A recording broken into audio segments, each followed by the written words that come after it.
Welcome to the mysterious world of Magic Island, a place where anything can happen. Lost to time, hidden by strange forces, and filled with secrets that stretch beyond the imagination. Our heroes have set sail into the unknown, where adventure, danger, and discovery await them at every turn. Each episode brings them closer to unlocking the island's mysteries, but with new challenges. Who knows what they will uncover next? Now sit back and close your eyes. Let the theater of the mind take you on a journey to Magic Island.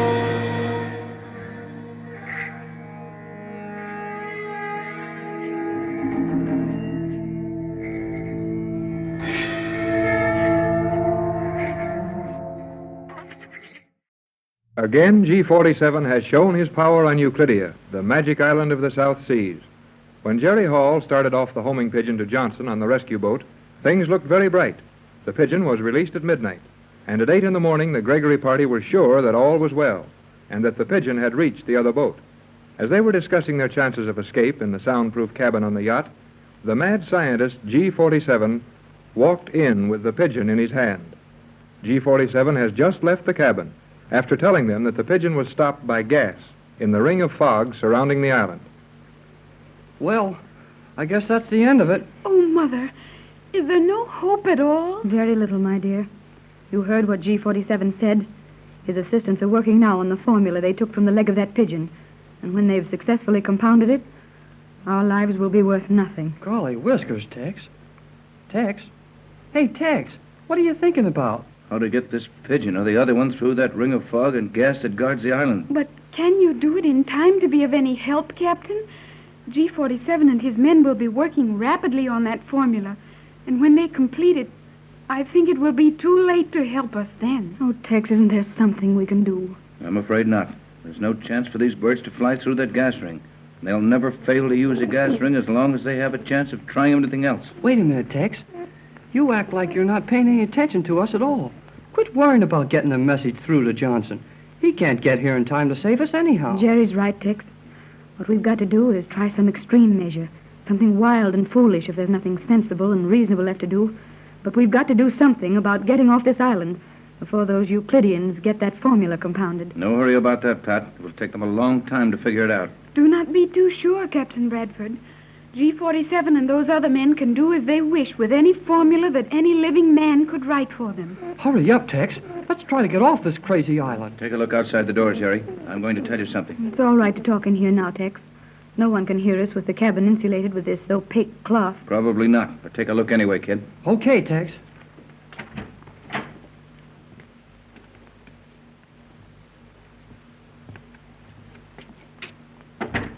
All clear out there. The skipper's at one end of the passage and the engineer at the other. All right. I'll just let the pigeon rest here on the bunk. That beautiful little bird is so frightened. If it's hurt, we should... Not a bit. Just some harmless gas that caused him to flutter slowly to the floor of the island. He'll be all right after he gets over his fright. I read in your pigeon book that it upsets them when something stops them from a flight they've started out on. Sometimes it does, but this little fellow has had accidents before. He'll be all right soon. I'll hold him here, Tex. There now, Bosun. Feel better now? Now, Tex, the pigeon seems comfortable. Go ahead. I suppose I should have told you before. But I thought I'd save you a lot of worry if I did the worrying for all of us. I didn't want you to realize just how much I feared old G47 and how little faith I had in that pigeon getting through the fog ring. Well, we know the worst now, Tex. I was afraid, Captain, that your plan was too simple to succeed against the protection on this island. Oh, you did swell, Tex. Nobody's going to blame you when old G47 works out that formula and comes to do whatever he's going to do with us. That's what I'm trying to tell you, kid. I've had my mind on the pigeon and can't seem to stay on the subject. But you can quit worrying about the formula. The old G47 may be mad enough to kill us anyway when he discovers that he hasn't got it. What do you mean, Tex? Did you put the formula in code? These Euclideans can decipher any code nearly as fast as it can be read by one who understands it. They have a conversion table of all the possible combinations of figures, letters, and characters known to man. And they work out a code as accurately as you would use a slide rule. Then when they read the code, we're sunk for sure. But it wasn't code. What I had on that message to Johnson simply was not my formula. Then they haven't the formula at all? They must have some formula, or they wouldn't be working on it all this time. They have a formula, all right. And no matter how clever they are, they're going to have some fun with it before they give up trying to compound my secret with it. You gave them a formula which will make nothing, then? No, I gave them a formula which I worked on for years.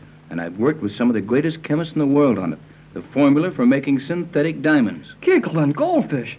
Then if they work it out, they'll have a diamond. Something like one, Jerry, though the formula was never quite perfect, was it, Tex? No.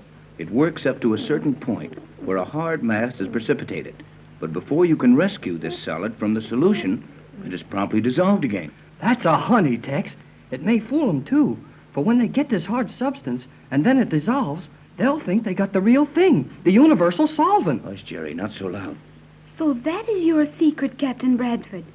The universal solvent. I've often heard G47 say you had the greatest formula in the world, and one that chemists have tried to get since chemistry began. Now I can understand why they wanted to bring you to this island. Yes, Joan, dear. I was allowed to come here and find you so those scientists could get Captain Bradford in their power. Now all our lives will pay for it. Hey there, Mrs. Gregory. Cut it out. We're not done yet by a long ways. Don't forget what G47 said. As long as they're trying to get Tex's formula, we're safe. Right, and before they get it, we may figure our way out.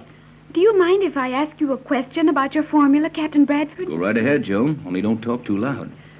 You have really found the formula for the universal solvent? Yes. You've actually used it to dissolve every element and combination of elements known to science? Yes, Joan, I really have it.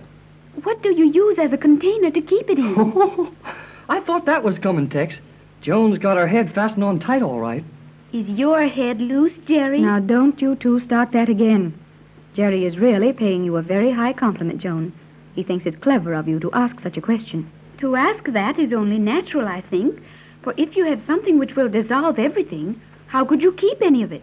It would eat its way through any container. You may think it's natural to ask that, Joan, with the training you've had here. But most people pass it up. Anyhow, I have the formula, and it will eat its way out of anything you put it in. And that very fact is a thing I think will save our lives and get us off this island. But how? No more now, Jerry. I hope we haven't talked too much about it as it is. Here's where we get it for the trick we played on them. G47 will be very angry. Can't help it now. Come in. Oh, Skipper. What is it? Pigeon. Something happened to the other pigeon? What's up, Skipper? Someone at the pigeon cote? Was. Someone been there and done something to the pigeon? Oh, Tex. Steady, Pat. You three stay here. I'll take this other pigeon and go and see. Shove off, Skipper. Now, what's up, I wonder? Oh, I hope they haven't harmed the other one. I wouldn't mind their taking it away from us to keep us from using it, but I'd feel very badly if anything happened to them. You are so sweet and kind, Mother. I think those are the words I want to use, but we know so little of those qualities on Euclidia that I do not even know how to speak of them. You're doing all right, Joan. For a girl that didn't know anything when I landed here, you're getting so you talk pretty near as good as I do. You mean I speak nearly as well as you, Jerry? Oh, what's the use? I'm afraid, Jerry, that Joan is rapidly learning our careless manner of address, and she's really right. I want to speak as you do, Mother, and I want to go to your world and learn all about it. Our chances of that aren't boiling over right now. Oh, now, Jerry, you must not get in that frame of mind. You must keep happy and foolish to help the rest of us. Yes, Jerry. Tex is inclined to look on the dark side of things, mostly to keep us from getting our hopes too high, I think. And we've learned to look to you for the bright side, so don't let us down. Well, I'm sorry. Only things happen too fast here for me sometimes. Now this pigeon thing. We had our hopes all worked up on getting a message to Johnson, and the pigeon comes back. But they didn't get Captain Bradford's formula, Jerry, and that is something. Yes, something. But what will G47 do because he was tricked? He won't do anything till he gets Tex's real formula. Jerry may be right, Mother. G47 and his assistants have a patience that is terrible. Their plans and formulas have been complete, their equipment ready for world conquest, and their supplies on hand for many months. Yet they have waited patiently for this chance to get Captain Bradford here with his formula. But why did they have to make such an involved process of it? A simple message that you had been found living here would have brought us at any time. I don't know about that, Mrs. Gregory. Remember how many times you have been fooled about Joan being found someplace, and how you even wondered about coming here. I know the Euclideans wanted to be sure you left your home without any suspicion of what you would find, as they feared Captain Bradford might leave instructions behind him as to what to do if you did not return as you had planned.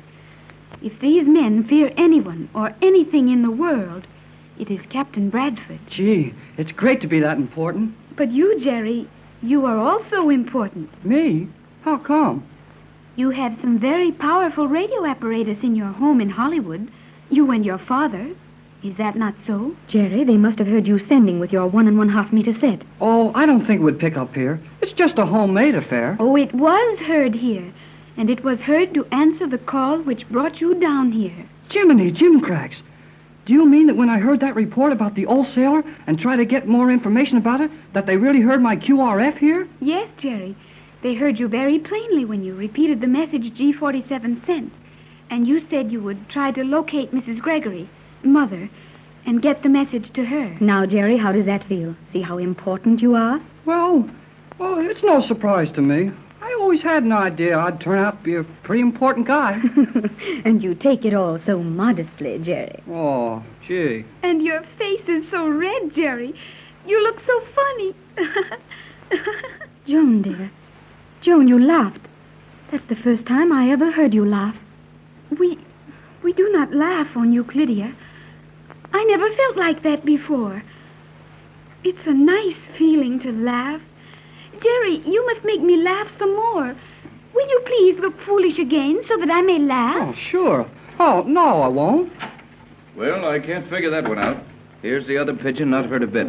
Skipper said one of G47's men came and took it out of the coat. Handled it very carefully and put it back. What could that be for, Tex? I don't know. Oh, they just did something to it so it can't carry messages for us. May I see the pigeon, Captain Bradford? Certainly, Joan. Here you are. Such a soft and warm little thing. He's rather nervous, I think. Let me see. Yes. So that is it. This pigeon could not leave the island now, Captain, through the fog ring. Have they done something to it so the gas will affect it? Wait a minute. Let me feel that pigeon. Yep. Remember when we got off the yacht the first time and we tried to walk? That magnetism held us still, even our hands. What do you see, Jerry? He feels it, Captain Bradford. Before you had time to leave the yacht, when you first landed, a magnetic paint had been put on the rail and deck of the yacht in the yellow darkness, so that you could not move when the current was turned on. Then that is what's been done to this pigeon? I can't see it. The paint is colorless and odorless, but it lasts for many hours, and this pigeon is now covered with it and could never get outside the magnetic circle. We have lost our only hope, Captain Bradford. And so, another chapter closes on Magic Island. Our explorers have faced mysteries, dangers, and thrills. Yet, the island still holds its secrets close. What lies ahead? New allies or unexpected foes? Make sure you join us tomorrow to find out what awaits on Magic Island, where the adventure never ends. Right here on Golden Age Radio, rumble.com/C/GAR. If you're too impatient to watch all 130 episodes, one per day, there's a link in the description so you can watch all the videos you want all together.